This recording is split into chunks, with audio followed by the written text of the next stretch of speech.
The Greens have told us that one of the things the Voice will well and truly have power and control over is the ability to start talking about environmental issues. At that moment, Barnaby Joyce pricked his ears up.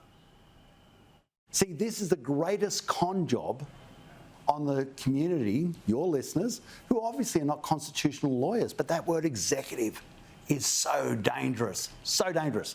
It's like saying, I'm going to put a little clause into your title of your house. I know you own your house, but just a little clause. It won't matter. It won't matter too much. Don't worry about it. Don't worry about it. But then you read and go, hang on, this means I kind of don't own my house. You go, it's a few words, says someone else owns it. But we've got to make sure people get fired up. I'll do my best down here. But you better do your best as well, because I tell you right now, there are a few of us, we can't carry all the weight ourselves. But this is dangerous. Executive is the Governor of the Reserve Bank. It is the Governor General of Australia. It is the Cabinet that you have a right to go to the election and select. And guess what the Cabinet does? It selects High Court judges. Every law in Australia, ultimately, if it gets contested, ends up in the High Court. And you know who will interpret the power of the Voice? The High Court. The High Court, there you go, exactly.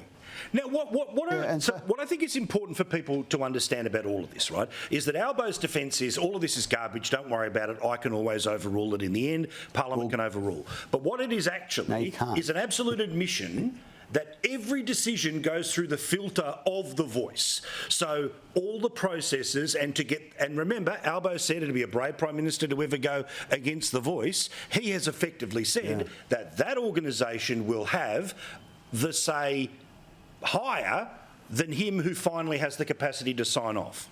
Look, and remember, interpretation of the Constitution, which is why they're putting it in the Constitution, is not done by the Parliament. So don't worry too much about what parliamentarians say, because the High Court, not this building here, they don't interpret the Constitution. It's another one way down the road called the High Court.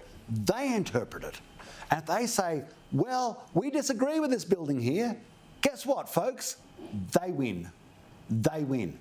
So it's not as simple as you think, and this is why it's a con job against people who are, naturally enough, got other things to do than interpret constitutional law. Now, I just was having a read through it because I am, it's the Jesuit side of my education, and it's page 222, if I remember correctly. I think it's 4.2.5. And it says quite clearly there in the document, in the sort of the Indigenous Heart document that's delivered to the Australian government, that we are not to be pigeonholed into just Indigenous issues, but to have a say on all issues